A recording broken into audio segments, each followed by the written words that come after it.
Well, can we rely on our press to report the truth? We've occasionally stuck up for Britain's journalists, saying they're beginning to wake up, but it's a very mixed picture.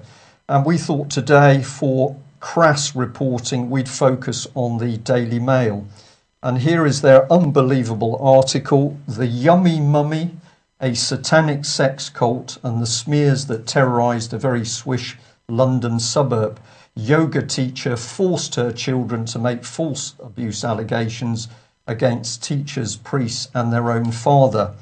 It's quite a headline, so we decided that we would actually phone the Daily Mail to see whether we could speak to the journalists concerned. And the journalists are Paul Bracci, Tim Stewart and Stephanie Condron. Well, we managed 2 out of the 3. Let's have a look at some of the information we were given. We were told very clearly that Paul Bracci is the lead for the story. He was assisted by a so-called researcher, Tim Stewart, and Stephanie Condron was merely a contributor to the article. She got a little bit squeamish when I asked her some basic questions, and she was very quick to distance herself from the story. An outrageous story which simply smears and undermines the mother and prints pictures of her in her bikini as part of that smear process. Well, the Daily Mail team had not met either the mother or her partner. Quite extraordinary stuff. They said very clearly that, well, it's easy to run a story on a court judgment because then we don't have to worry about our own legal team. They told me that the Daily Mail team were happy with Judge Palfrey's attack on the medical evidence of abuse. They didn't have a problem with that at all.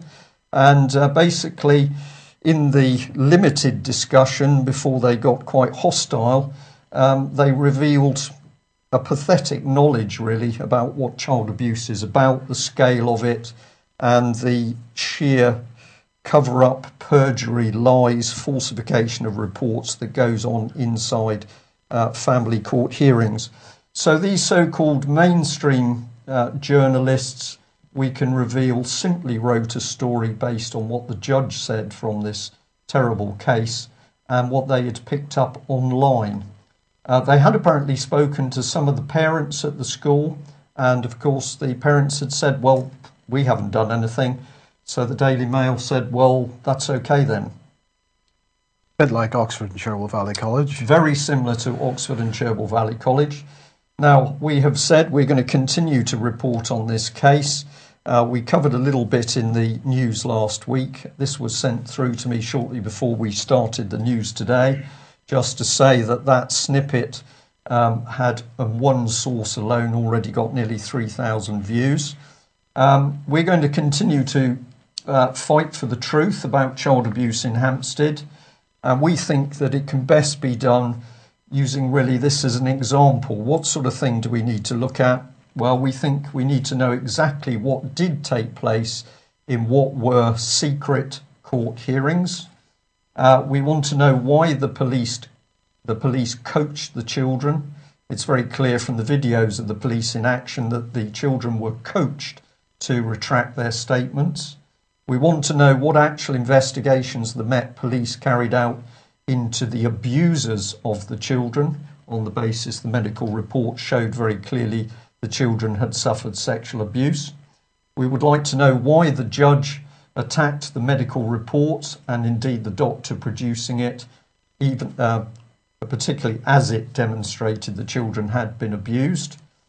We want to know why there has been no criminal court case, why this has been held in a very secretive family court with just one judge. And we'd like to know why the Daily Mail and others have printed sensationalist smear stories.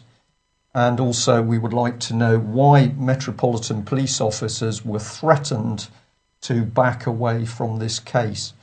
So when we have a look at the facts around the Hampstead abuse case, isn't it amazing? We can see the threats, the intimidation, the lies, the false reports, the secret courts. It's like Hollygregg south of the border, Mike.